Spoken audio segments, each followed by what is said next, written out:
नमस्कार, आप देख रहे हैं सेल्फ मेड ट्यूटोरियल। आज के लेक्चर सीरीज में आप पढ़ेंगे सल्तनत कालीन वित्त व्यवस्था। इसके पहले तक आपने सल्तनत काल के प्रशासनिक व्यवस्था के विभिन्न पार्टों को देखा, जिसमें हमने 3 पार्ट लेकर आए। ये एक पार्ट 1, पार्ट 2, पार्ट 3। तो आज हम लोग पढ़ेंगे सल्तनत कालीन वित्त व्यवस्था। सल्तनत कालीन वित्त व्यवस्था को इकोनॉमिकल सिस्टम भी कह सकते हैं, फाइनेंशियल सिस्टम भी कह सकते हैं, लैंड रेवेन्यू सिस्टम भी कह सकते हैं, टैक्सेशन सिस्टम भी कह सकते हैं। तो इसीलिए आपको कंफ्यूज होने की ज़रूरत नहीं है। इसे विभिन्न नामों से, अलग अलग नामों से हम लोग पढ़ते हैं और जानते हैं। ओके, तो हम देखेंगे कि फाइनेंशियल सिस्टम में किन किन तथ्यों की व्याख्या की गई है, या ये कह सकते हैं कि सल्तनत काल में फाइनेंशियल सिस्टम किस तरह से था और किस तरह से इससे लोग प्रभावित थे।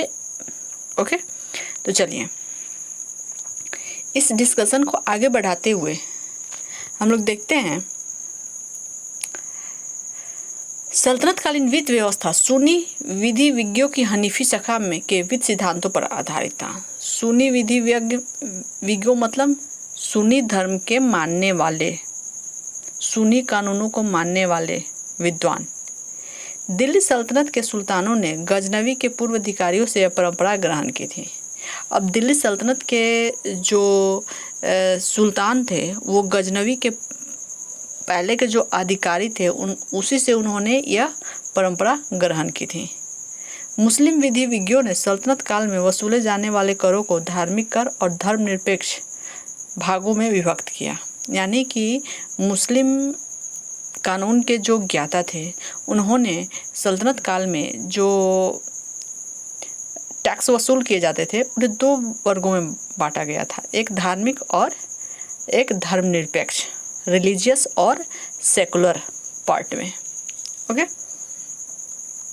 तो धार्मिक कर में ज़कात और धर्मनिरपेक्ष कर में जजिया, खराज, खुम्स आदि आते थे।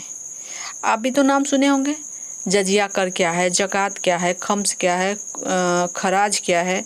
तो उसके बारे में आप बहुत ही अच्छे से आप समझेंगे कि ये होता क्या है, इसमें से कौन सा धार्मिक कर है और कौन सा धर्मनिरपेक्ष कर है। ओके, चलिए अब हम देखते हैं ज़कात। सबसे पहले आता है क्या, ज़कात। तो मुसलमानों से लिया जाने वाला यह धार्मिक कर था, मुसलमानों से लिया जाने वाला धार्मिक कर। यानी कि ऐसे पैगंबर मोहम्मद साहब, मैं पहले की बात कर रही हूँ, जब पैगंबर मोहम्मद साहब ने जो अपने सिद्धांत निकाले थे उन्होंने कहा था कि सभी मुसलमानों को अपने जो भी कमाई होती है उसका 2.5% निकाल देना है ज़कात के रूप में। ज़कात कहने का मतलब एक धार्मिक कर है जिससे हम किसी गरीब दिन दुखियों की सेवा कर सकें और उन्हें बांट सकें, उनके बीच बांट सके। तो वहीं बाद के जो सल्तनत कालीन या जो भी मुस्लिम शासक हुए उन्होंने लोगों से एक प्रकार से टैक्स वसूला, उसे कहा गया धार्मिक कर। जो मुस्लिमों का था वो था ज़कात। ज़कात के अंतर्गत यह कर एक प्रकार से, मैं ये बता दी, मैंने ये भी बताया कि ये जो भी व्यक्ति होते थे, जो भी मुस्लिम व्यक्ति होते थे, उन्हें अपनी स्वेच्छा से ये 2.5% निकालना होता था। ज़कात में किसी तरह का बल प्रयोग नहीं किया जाता था। ज़कात के अंतर्गत संपत्ति 2 भागों में, प्रत्यक्ष कर पशु और कृषि से प्राप्त उपज तथा अप्रत्यक्ष कर व्यापार की वस्तुएं, सोना चांदी आदि में विभक्त थी। आवश्यकता की वस्तुएं जैसे निवास गृह, व्यवहार के वस्त्र, पठन पाठन में प्रयुक्त पुस्तकें, भरण पोषण के लिए अन्न, सेवक आदि पर ज़कात कर नहीं लगता था। यानी कि आवश्यकता की जो वस्तुएं होती थी उस पर ज़कात कर नहीं लगता था। संपत्ति की न्यूनतम मात्रा को निसाब कहा जाता था। ये नोट कर ले आप लोग, जो भी नेट जेआरएफ की तैयारी करते हैं वो नोट कर ले कि संपत्ति की न्यूनतम मात्रा को क्या कहा जाता था, निसाब। विभिन्न वस्तुओं पर निसाब की मात्रा अलग अलग होती थी। ज़कात कर आय का 2.5% लिया जाता था। हमने पहले ही बताया कि ऐसा पैगंबर मोहम्मद साहब ने ही निश्चित किया था कि कितना लेना है। बाद के सुल्तानों ने इसे एक टैक्स के रूप में खुद लगाया और इस तरह से लोगों से वसूल किया। वो लोगों से 2.5% वसूल किया जाता था। यह अन्य धार्मिक कर सदका का भी उल्लेख मिलता है। यहाँ पे सदका भी एक धार्मिक कर था। एक ज़कात तो था ही, सदका भी था, जिससे कभी कभी ज़कात ही मान लिया जाता था। कभी कभी अगर कन्फ्यूजन हो जाता था तो होता था कि ये ज़कात को ही शायद सदका कहते। सदका एक विशेष प्रकार का टैक्स होता था, कर होता था। ओके, और ये जो टैक्स लिए जाते थे यानी ज़कात कर जो लिया जाता था मुसलमानों से, उन्हें मुसलमानों के हित में ही, उनके कल्याण पर ही खर्च किया जाता था। ओके, चलिए हम आगे बढ़ाते हैं कि जो टैक्स लिए जाते ज़कात, जजिया, खम्स, खराज, ये सारे टैक्स है। तो अभी हमने पढ़ा ज़कात कि ज़कात क्या है। अब एक कर था उस्र कर। अब आप ये सोच रहे होंगे कि ये उस्र कर होता क्या है। केवल मुसलमानों से लिया जाने वाला उस्र कर, यह कर भूमि की उपज पर लिया जाता था। यानी कि वो तो था आपके कमाई पर, आपके उद्योग धंधों पर भी टैक्स लिया जाता था, ज़कात लिया जाता था। लेकिन ये उस्र कर जो है यह केवल भूमि की उपज के आधार पर मुसलमानों से लिया जाता था। इस कर से वक़्फ़, मकतब, नाबालिग और दास भी मुक्त नहीं थे। यानी कि ये ऐसा कर था कि जो व्यक्ति खेती बाड़ी करता था तो वही इस टैक्स को देता था। इससे वक़्फ़, मकतब और नाबालिग और दास भी मुक्त नहीं थे, यानी कि इन सबको भी ये टैक्स देना होता था। इस कर की वसूली में बल प्रयोग किया जा सकता था। यह कर प्राकृतिक संसाधनों से सिंचित भूमि की उपज का 1/10 वो 10वां भाग और मनुष्यकृत साधनों से सिंचित भूमि की उपज का 5वां भाग लिया जाता था। ओके, अब हम देखते हैं उस्र कर यानी मुसलमानों से लिया जाने वाला भूमि कर था। आप समझ गए, ज़कात धार्मिक कर, उस्र ये भी धार्मिक कर था लेकिन भूमि पर लिया जाता था। यह आप कंसेप्ट क्लियर हो गया आपका। चलिए अब हम देखते हैं जजिया कर। जजिया कर के संबंध में यदि हम मुग़ल काल में जाएंगे तो बहुत सारी ऐसी दुविधाएं हैं। बहुत सारे शासकों ने जजिया कर लगाया तो बहुतों ने जजिया कर हटाया, ऐसा सल्तनत काल में भी देखने को मिलता है। यह गैर मुसलमानों से लिया जाने वाला कर था। इस पर काफ़ी विवाद हुए। कुछ मुसलमान इसे धार्मिक कर मानते हैं क्योंकि यह गैर मुसलमानों से उनकी संपत्ति, सम्मान की सुरक्षा और सैनिक सेवा से मुक्त रहने के लिए देना होता था, परंतु आधुनिक इतिहासकार इसे धर्मनिरपेक्ष मानते हैं। यह कर गैर मुस्लिमों को इसलिए देना होता था क्योंकि वे सैनिक सेवा से मुक्त थे। ओके, अब देखिए जो जजिया कर लिया जाता था वो गैर मुसलमानों से लिया जाता था। तो किसी ने कहा कि ये भी धार्मिक कर है क्योंकि गैर मुसलमानों से यानी हिंदुओं से लिया जाता है, और किसी ने कहा कि ये गैर मुसलमानों को इसलिए देना होता था क्योंकि उन्हें सैन्य शक्ति से मुक्त रखा जाता था। उन्हें सेना में भर्ती होकर अपनी सेवाएं नहीं देनी होती थी। इस कर से स्त्री, बच्चे, भिखारी और लगड़े मुक्त थे। फिरोज तुगलक ने इस कर को ब्राह्मणों पर भी लगाया। अब ये कर जो है फिरोज तुगलक ने ब्राह्मण पर लगाया। यह कर संपन्न वर्ग से 40%, मध्यम वर्ग से 20% और समान वर्ग से 10% प्रतिवर्ष वसूल करता था। ओके, तो अब समझ गए कि जजिया कर होता क्या है। अब हम आगे बढ़ते हैं। खराज। खराज जो है गैर मुसलमानों से लिया जाने वाला भूमि कर, यानी गैर मुसलमानों से लिया जाने वाला भूमि कर को खराज कहा जाता था। यह उपज का 1/3 या उपज का 2वां भाग भी होता था। ओके, अब हम देखते हैं खम्स।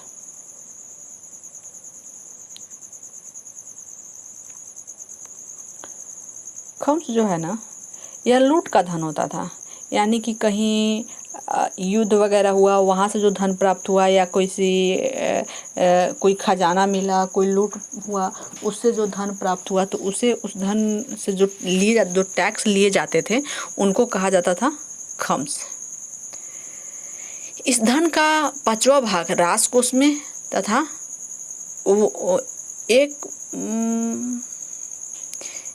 1/5 माने 5वां भाग राजकोष में और 4/5 भाग सैनिकों में दिया जाता था।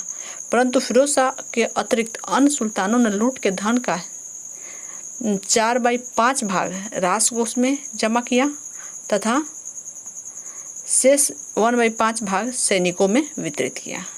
यानी कि इस धन को अन्य सुल्तानों ने ज़्यादा लिया, लेकिन इस कर को, लेकिन फिरोज शाह तुगलक ने इस टैक्स को कम लेकर उसे सैनिकों में बांटा। इन टैक्सों के अतिरिक्त मुसलमानों से 2.5% और गैर मुसलमानों से 5% भी लिया जाता था व्यापारिक कर के रूप में। अलाउद्दीन खिलजी ने मकान और चरगाह पर तथा फिरोज ने सिंचाई के लिए साधनों पर कर लगाया। अब देखिए, जो भी सुल्तान हुए उन्होंने अगर विशेष प्रकार की कोई टैक्स लगाए तो उनमें नाम आता है अलाउद्दीन खिलजी का। अलाउद्दीन खिलजी ने मकान और चरगाह टैक्स कर लगाया और फिरोज शाह तुगलक ने सिंचाई कर लगाया। ओके, ये तो रहा टैक्स सिस्टम ऑफ सल्तनत पीरियड, यानी सल्तनत काल का टैक्स सिस्टम। टैक्स सिस्टम में आपने पढ़ा जजिया, सबसे पहले ज़कात, उस्र, जजिया, खम्स, खराज। ओके, अब हम आगे बढ़ते हैं। लगान व्यवस्था। लगान व्यवस्था मतलब रेवेन्यू सिस्टम। रेवेन्यू सिस्टम यानी कि ज़मीन का जो टुकड़ा होता था, भूमि होता था, उस पर जो टैक्स लगाए जाते थे उसको हम रेवेन्यू सिस्टम कहते हैं। बटाई लगान निर्धारित करने की एक प्रणाली थी। अब लगान निर्धारित कैसे होती थी, उसकी भी बहुत सारी प्रणालियाँ थी, जिसमें से बटाई प्रणाली जो था बहुत ही फेमस था। जैसे बटाई लगान निर्धारित करने की एक प्रणाली थी जिसे राज्य की ओर से प्रत्यक्ष रूप से जमीन की पैदावार में हिस्सा लिया जाता था। इसकी 2 विधियाँ थी, एक फसल तैयार होने के समय और सरकारी अधिकारी कुल पैदावार का मूल्य निर्धारित करके करों को तय करते थे, और दूसरा तैयार फसलों की माप तौल के आधार पर। दूसरी विधि को बटाई किस्मत गल्ला, गल्ला बख्शी। अब देखिए, इनको किस्मत गल्ला, गल्ला बख्शी, हासिल कहा गया। सल्तनत काल में 3 प्रकार की बटाई विधि का प्रचलन है। यानी कि लगान व्यवस्था जो था, एक तो आप समझते हैं कि लगान जो दिया जाता है, जो खेतों में जो उपजाया जाता है उसमें जो अनाज उत्पन्न होते हैं उन अनाजों को बांटकर उन्हें लगाया जाता है। ओके, और उसके बाद से जो लगान व्यवस्था के और जो तरीके होते थे, जैसे फसलों के आधार पर भी, जो अनाजों के आधार पर भी, तो इनको हम 3 भागों में, इन्हें बटाई विधि भी कहा जाता है, इन्हें गल्ला बख्शी, बटाई या हासिल भी कहा जाता है। ओके, तो अब हम आगे बढ़ते हैं कि बटाई के विधि कौन कौन से हैं। बटाई विधि कौन कौन से हैं? खेत बटाई, लंक बटाई, रास बटाई। खेत बटाई, लंक बटाई और रास बटाई। ओके, तो खेत बटाई क्या होता है? बटाई की 3 विधियां हैं, खेत बटाई, लंक बटाई और रास बटाई। तो खेत बटाई में क्या होता है, खड़ी फसल की बुआई के बाद ही खेत बांट कर कर का निर्धारण करना। यानी कि जब खेतों में फसल खड़ी होते हैं तो उसके आधार पर भी टैक्स का, लगान का निर्धारण कर दिया जाता है। यानी कि जो फसलें खड़ी होती है उसी के आधार पर एक तरह का लगान निर्धारित होता है। दूसरा होता है लंक बटाई। लंक बटाई यानी खेत काटने के बाद खलिहान में लगाए गए अनाज से भूसा निकाले बिना ही कृषक एवं सरकार के बीच बंटवारा हो जाता था। यानी कि एक तो खड़ी फसल के आधार पर, एक जो खेत से जो अनाज कट के आ रहे हैं और उसमें जो भूसा अभी लगा हुआ है उसके आधार पर ही लगान का निर्धारण होता था सरकारी अधिकारियों के समक्ष। तो उसे हम कहते हैं लंक बटाई। एक होता है रास बटाई। खलिहान में अनाज से भूसा अलग करने के बाद सरकारी हिस्से को निर्धारित किया जाता था खलिहान में अनाज से। यानी कि अब तीसरा है रास बटाई। यानी कि जब खलिहान में अनाज आ गया, उसे भूसी से अनाज अलग कर लिया गया, तो उससे जो अनाज तैयार हुआ उस अनाज को बंटवारा करके एक लगान निर्धारण किया जाता था। तो ये उसे कहा गया रास बटाई। ओके, आपको समझ में आ गया? क्योंकि ये बटाई सिस्टम यानी बटाई की विधियाँ थी, जिसे गल्ला बख्शी भी कहते हैं ना, गल्ला बख्शी। तो उसी गल्ला बख्शी की या बटाई की विधियाँ, खेत बटाई, लंक बटाई और रास बटाई। याद कर लीजिएगा, जो भी नेट तैयारी करते हैं तो ये तीनों सिस्टम पूछेगा और इसका मतलब एकदम से सूक्ष्म रूप से आंसर देना होता है कि खेत बटाई का क्या हुआ, अर्थ हुआ, यानी कि खड़ी फसलों के आधार पर लगान का निर्धारण। लंक बटाई का अर्थ क्या हुआ, यानी खलिहान में आने के बाद भूसी सहित अनाज से लगान निर्धारण। रास बटाई का अर्थ क्या हुआ, खलिहान में अनाज आने के बाद भूसी अलग अनाज अलग, तो उसके अनाज के आधार पे लगान का निर्धारण। ओके, चलिए। बटाई और हासिल प्रणाली सल्तनत का के प्रत्यक्ष शासन क्षेत्र में अपनाई गई थी। बटाई और हासिल प्रणाली जो थी इसके प्रत्यक्ष शासन क्षेत्र में भी अपनाई गई थी। अब मुक्ताई क्या है, चलिए देख लेते हैं। एक ये टर्म है, बहुत ही इंपॉर्टेंट सब होता है, छोटा छोटा जो टर्म होता है, तो आप ज़रूर नोट्स तैयार करें। तो छोटे छोटे टर्म को आप एक जगह इकट्ठे कर लें, क्योंकि आपको इतना डिटेल्स नहीं पूछेगा, इतना डिस्क्रिप्टिव नहीं पूछेगा, लेकिन आपसे एक मुक्ताई पूछ लेगा कि एक मुक्ताई क्या है, इसका अर्थ बताएं। ओके, सल्तनत काल में लगान निर्धारण करने की मिश्रित प्रणाली मुक्ताई कहा जाता है। सल्तनत काल में लगान निर्धारण करने की मिश्रित प्रणाली को। चलिए अब हम देखते हैं, एक है मसाहत। मसाहत भूमि की नाप जोख करने के उपरांत उसके क्षेत्रफल के आधार पर उपज का लगान निश्चित किया जाता था। इस प्रणाली की शुरुआत अलाउद्दीन ने की। देखिए, यानी कि मसाहत क्या है कि भूमि की नाप जोख करवाई जाती थी, फिर उसके क्षेत्रफल के आधार पर उपज का लगान निश्चित किया जाता था, और इस प्रणाली की शुरुआत अलाउद्दीन, मसाहत प्रणाली की शुरुआत किसने की? अलाउद्दीन खिलजी ने की। ठीक है, अब हम आगे बढ़ते हैं। सल्तनत काल में राज्य की समस्त भूमि 4 भागों में विभक्त थी। सल्तनत काल में यानी कि अब ये भी तो देखना होता था कि ये भूमि कितनी उपजाऊ है, ऐसा ना कि किसी को एकदम से बंजर भूमि मिल जाए और उस पर कर का निर्धारण कर दिया जाए और वो किसान बर्बाद हो जाए। तो इसको ध्यान में रखते हुए भूमि का भी वर्गीकरण किया गया था और उसी आधार पर करों का निर्धारण भी होता था। चलिए देख लेते हैं। राज्य की समस्त भूमि 4 वर्गों में विभक्त थी। सबसे पहले खालसा भूमि, इक्ता भूमि, सामंतों की भूमि, और एक हुआ इनाम और वक्फ भूमि। खालसा भूमि सीधे और सिंपल शब्दों में मैं आपको बता दूं, खालसा भूमि क्या होता है, इसका अर्थ क्या होता है एक शब्द में, क्योंकि आप नेट के एग्ज़ाम देने वाले हैं, आपको ऑब्जेक्टिव क्वेश्चन पूछेगा, सीधे और सिंपल सा सवाल थोड़ा घुमा के पूछेगा, लेकिन आपके मन में कंसेप्ट क्लियर होना चाहिए कि केंद्र का या सुल्तान का या सल्तनत का जो सरकारी भूमि होता है उसकी अपनी भूमि जो होती है, यानी सरकारी भूमि को खालसा भूमि कहते हैं। जिस भूमि पर राज्य का अधिकार होता है उसको खालसा भूमि कहते हैं।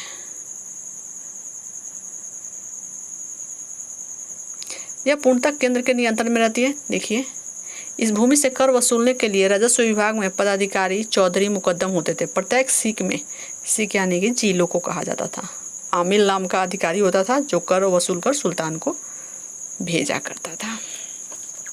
अब देखिए, अब आप सोचते होंगे कि ये राज्य का भूमि है खालसा भूमि, तो इस पर टैक्स वसूल क्यों? ये तो राजा खुद राजा का है। लेकिन क्या होता है कि खेती तो राजा खुद नहीं कर सकता, तो वो फिर किसानों को देता है, और इस पर टैक्स वसूल करने वाले मुकद्दम, पटवारी, आमिल होते थे। ओके, इक्ता भूमि, इक्ता का हमने क्या अर्थ बताया था?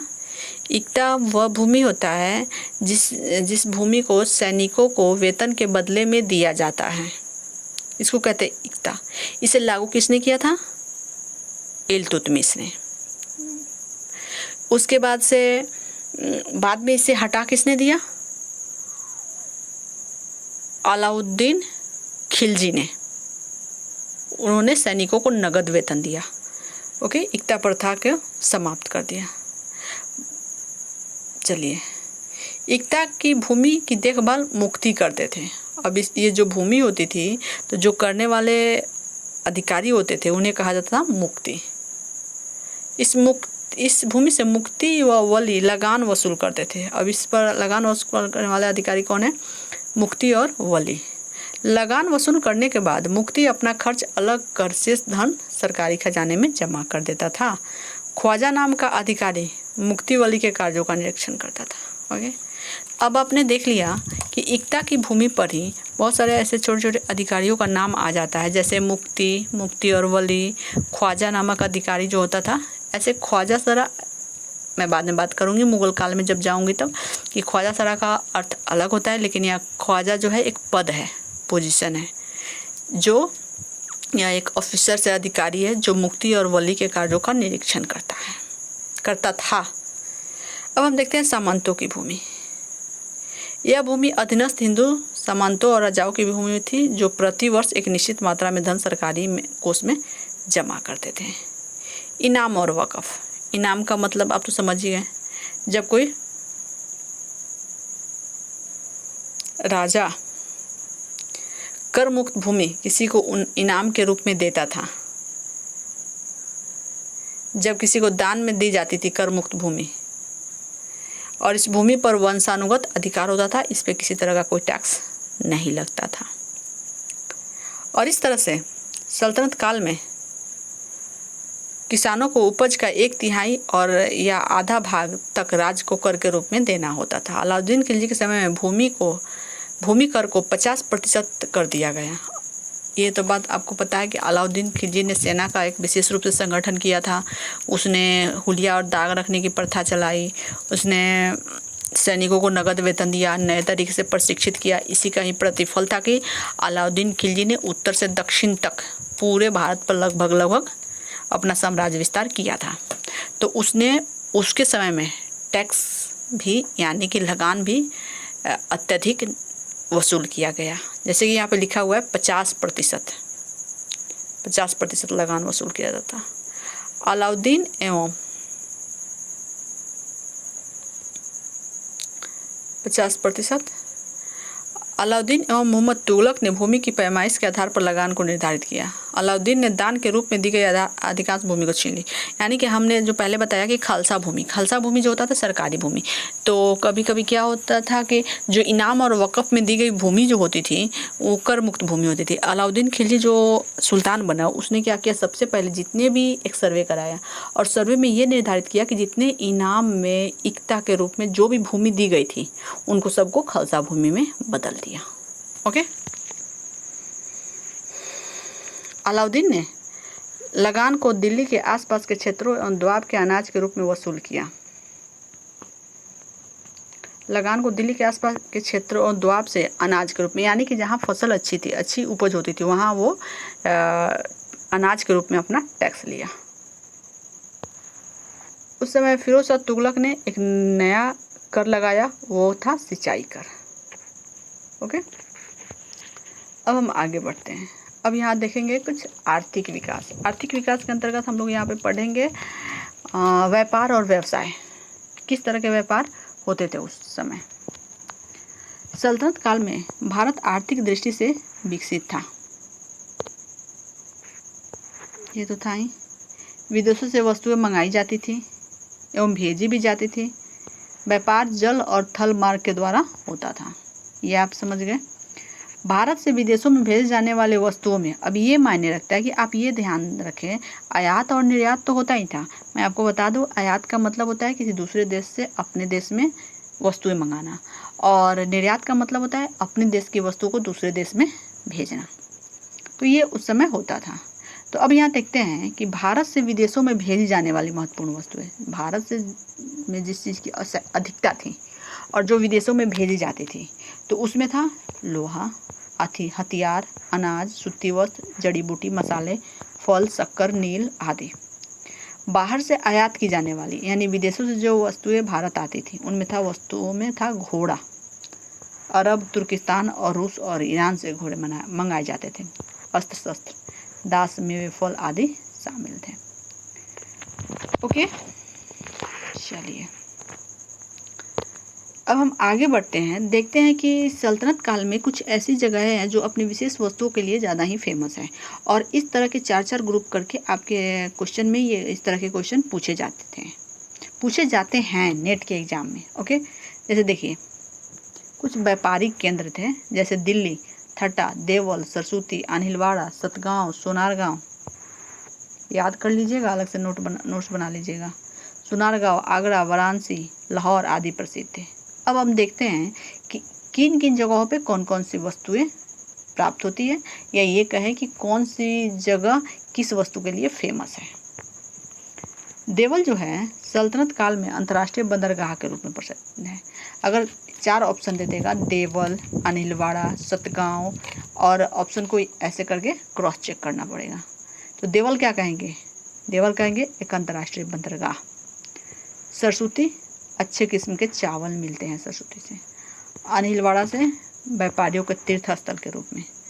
सतगांव से रेशमी रजाइयाँ प्राप्त होती है। आगरा नील के उत्पादन के लिए। बनारस सोना और चांदी जड़ी के काम के लिए प्रसिद्ध था। आवागमन के साधन के रूप में बैलगाड़ी, खच्चर, ऊंट, रथ, नौकाओं का प्रयोग किया जाता था। ये क्वेश्चन तो मैं अभी आपको कह देती हूँ कि देवल, सतगांव, अनिलवाड़ा, सुरसती, ये जगह जो है चारों का चारों आप नोट कर ले क्या है। तो इसमें कहीं चावल अधिक प्राप्त होती है, कहीं बंदरगाह है, तो कहीं रेशम की रजाइयाँ है, तो कहीं तीर्थस्थल है। ये मिलान करने में ये क्वेश्चन आएगा ही आएगा, आप नोट कर लो। अगर नहीं आएगा तो फिर मेरे से पूछना। ओके, तो ये रहा वित्त व्यवस्था, सल्तनत कालीन वित्त व्यवस्था, लगान व्यवस्था, उसके व्यापारिक उद्योग धंधे, सल्तनत काल में किस तरह के उद्योग धंधे होते थे। तो इस तरह से आपने देखा कि सल्तनत काल के हमने लगभग प्रशासनिक व्यवस्था को या वित्त व्यवस्था को आपके सामने जिक्र किया। सल्तनत काल के बहुत सारे ऐसे इंपॉर्टेंट टॉपिक है, मैं एक एक करके लेकर आऊँगी। मेरा टारगेट है कि इस मंथ के लास्ट तक मैं सल्तनत और मुग़ल कंप्लीट कर दूँ। यदि सल्तनत करती हूँ, यदि आपको मैं हो सकता है कि बीच में ब्रेक करके मैं थोड़े से प्राचीन हिस्ट्री से जो इम्पोर्टेंट टॉपिक है, क्योंकि हमने ऐसा वादा किया था कि जो भी इम्पोर्टेंट टॉपिक होंगे उसको मैं लेकर आऊँगी। ऐसा नहीं कि मैंने अभी से ऐसा नहीं किया कि मैं शुरू से चैप्टर पूरा कंप्लीट कराऊँगी, क्योंकि टाइम नहीं है उतना, अभी मैं नहीं कर पाऊँगी। ओके, तो आप वीडियो को ज़रूर देखें, वीडियो को लाइक करें, शेयर करें। अगर आपके मित्र और दोस्त जो नेट JRF की तैयारी करते हैं, या ये कह सकते हैं जो ऑनर्स पेपर हैं जिनका, वो भी इस वीडियो को देख सकते हैं, क्योंकि बहुत ही डिस्क्रिप्टिव नोट्स के रूप में भी तैयार किया गया है। आपको किसी भी तरह का सुझाव वगैरह अगर देना है तो आप अपना सुझाव कमेंट सेक्शन के माध्यम से हमें लिख भेजें, और इंतज़ार करते रहें। मैं कल ही इसका अगला वीडियो मैं चैनल पर आपके लिए अपलोड करूँगी। तब तक के लिए गुड बाय।